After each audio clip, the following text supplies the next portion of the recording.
in the course of a sermon.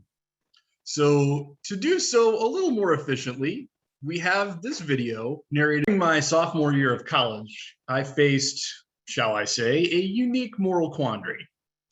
I was studying at the undergraduate library one night, a building so ugly that was its nickname, undergraduate library. We called it the Ugly.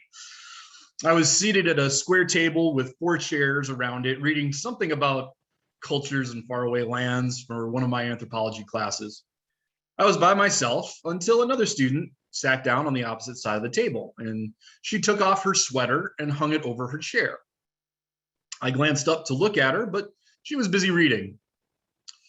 About 20 minutes later, she got up and walked to where the bathrooms were. A few moments after that, a man strode up to where she had been sitting, grabbed the sweater off the back of the chair, and briskly walked away. I was taken aback. Had that fellow just stolen her sweater? What would he want with a woman's sweater? It was very confusing. What just happened? I got up and walked around the table. I craned my head to see if I could spot either the woman or the thief that had made off with her sweater. I didn't see either of them. So I sat back down and waited for her to return. I would describe the fellow who took her sweater when she came back. I went back into my book. In the meantime, the woman returned along with the fellow who had stolen her sweater. Then 2 other students who I had not met or seen pulled up chairs to the table. All of a sudden, they were very interested in me. For you see, unbeknownst to me, I had been the unwitting subject of an experiment they were doing for a psychology class. It was a setup the whole time. They wanted to see how I would react if I had witnessed a theft. The man and the woman acted out the crime while the 2 other students of this study group observed and documented my reaction from afar. And now they wanted to know why. Well, I'm not sure I'd christen this moment in my life the most embarrassing thing that had ever happened to me, but it was probably in my top 10. I fancy myself something of a chivalrous fellow. If there's a thief who had stolen something from a woman, I'd like to think if I had the opportunity, I would have helped. But here that opportunity had come, and I had not done what I had hoped I would have done. My beliefs about myself and my actions in that moment were not lined up. Again, probably wasn't the biggest moral failing of my life, not to follow the fake thief who took the woman's sweater, but then again, most of my moral failings are not documented and subsequently written up in student psych papers either. Part of my embarrassment was that someone saw this discrepancy between what I believed to be correct moral actions and my actual actions in that moment. Indeed, that was precisely what they were trying to measure in their experiment. Authenticity is when our beliefs and our actions are in line with each other. Whatever else we may say about Unitarian Universalist theology throughout our history, one point of emphasis has been clear. Whatever it is you believe, it should be reflected in the life you lead. Unitarian Universalists are less interested in the content of those beliefs, or at least the details, so long as you are called to live a good life as a result of those beliefs. To be our authentic selves, we need to always strive to have those 2 things, our beliefs and our actions, congruent with one another. One slogan from our Unitarian heritage put it very starkly: deeds, not creeds. For a while, my elevator speech, the short speech I gave people whenever they asked what Unitarian Universalism was or what I believed it to be, was personal authenticity in religious living. Authenticity is central to our faith, but it is not as easy as it sounds to keep one's actions and beliefs aligned. It shouldn't be if our beliefs are of the highest moral order. We should not have a series of beliefs that lets us off the hook too easily. It's easy to proclaim that a belief that everyone has inherent worth and dignity, or that all of us are connected. These are big ideas which are worthy of our ultimate concern. We should devote our lives to those big ideas like that. But the bigger idea, the harder it is, the harder it becomes to live by. Do I really treat everyone as if they are the Buddha? It's not easy. And yet, it is exactly what our Unitarian Universalist faith calls us to do. In this little debrief after the fact, I tried to answer the students' questions as best I could, but all I could keep thinking about was Sartre. The infamous French philosopher of existentialism wrote that our lives and our actions are our testimony to the world. When faced with a moral quandary, we should act in such a way that we would have anyone in the universe act if they were in our place.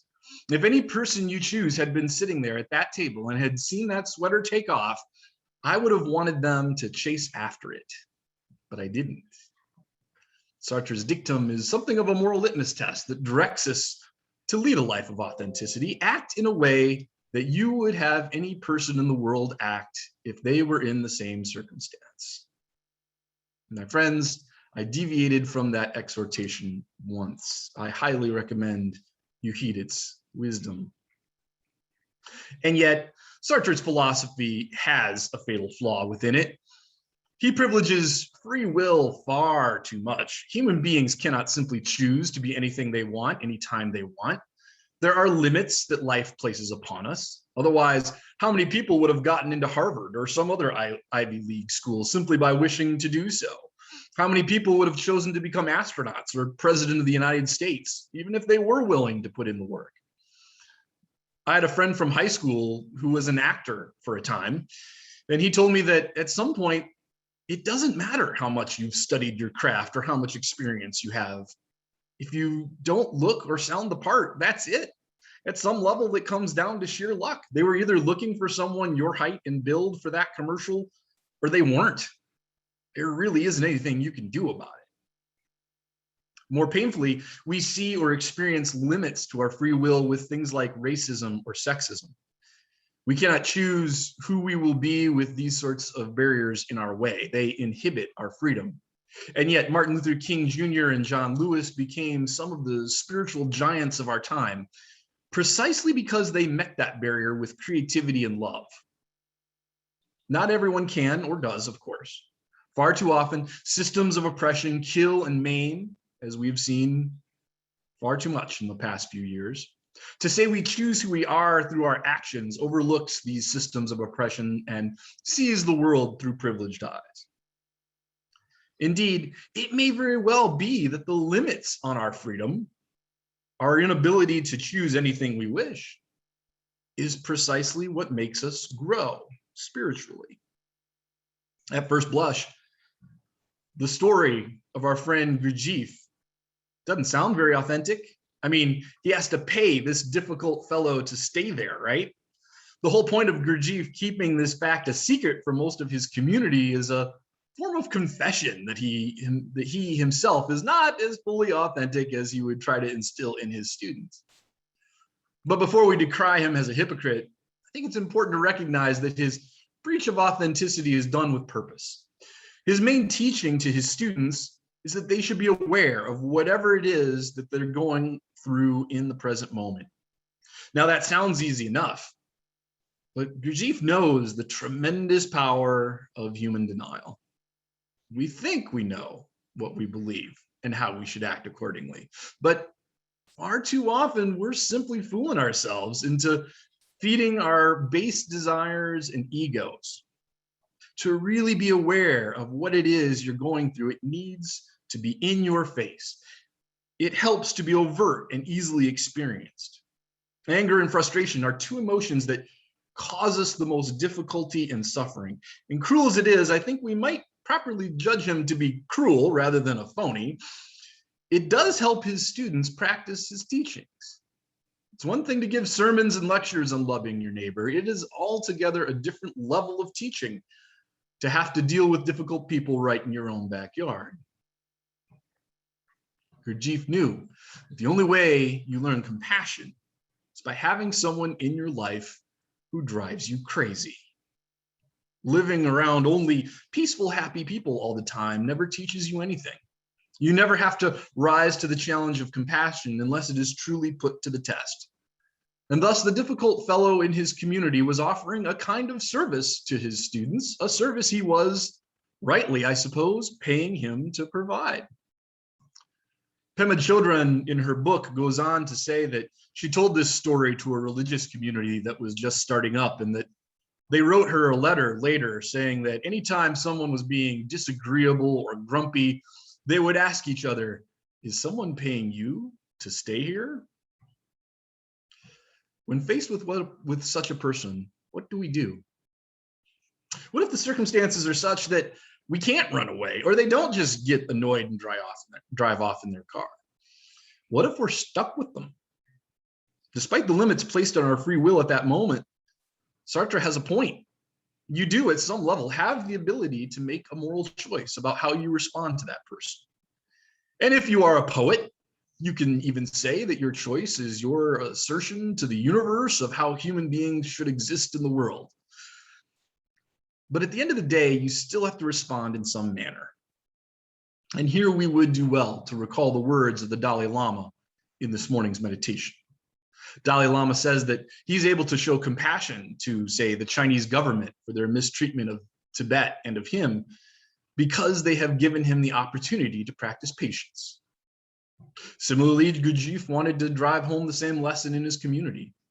We can choose to give in to hatred and anger and enter into conflict, or we can respond with compassion. I assume you can imagine what it's like to choose the former. Lord knows I've taken that path too many times before myself when faced with someone who angers or annoys me. But what does it mean to respond with compassion? First of all, it requires empathy. It helps to remember that anger is usually a defense mechanism. Anger comes about because something very precious to this person is being threatened. Something they care about, a tender place in their heart, if you will, has come under fire and they are firing back. I find that I'm less likely to respond with anger if I can just pause and remember that fact. If I can stop myself from reacting out of my lizard brain for 1 minute and consider how the other person feels and their perspective, I'm more likely to come from a place of love and compassion. But even in less dramatic examples, compassion can be a useful guide. If only I had thought of that girl and her sweater, what it must be like to have lost it on a cold Michigan evening, I might have been more proactive in my response if I'd had the ability to place myself in her shoes, or her sweater, as it were. I probably would have had a better chance of living out of compassion in that crucial moment. I would have followed that sweater, or at least attempt to catch up with the would-be thief. But confusion around what was going on and what I should do about it got the better of me. I questioned my impulse to help and sat down. When those other students walked over to me and told me what was really going on, I was so embarrassed. I've never wanted a time machine so badly so that I could go back and make the choice that fit my beliefs. They began to interview me and ask me, why had I not chased after the fellow who took the sweater? We were rooting for you, one of them said. We were disappointed when you eventually sat down. So was I. The Dalai Lama writes, ultimately, humanity is one, and this small planet is our only home. If we are to protect this home of ours, each of us needs to experience a vivid sense of universal altruism. It is only this feeling that can remove the self-centered motives that cause people to deceive and misuse one another. If you have a sincere and open heart, you naturally feel self-worth and confidence, and there is no need to be fearful of others. I believe that at every level of society, familial, tribal, national, and international, the key to a happier and more successful world is the growth of compassion. We do not need to become religious, nor do we need to believe in an ideology. All that is necessary is for each of us to develop our good human qualities. I try to treat whoever I meet as an old friend. This gives me a genuine feeling of happiness. It is the practice of compassion. My friends, meet everyone as if they were an old friend. That is a good way to go about your business in this life. It is a wonderful existential statement, if we can borrow from our friend Sartre, about what it means to be human in this cold world. And best of all, when I see all of the UUCHV folks again it will be greeting them as old friends and in person in our sanctuary. Be well until that blessed day. I love you. Go in peace. Amen.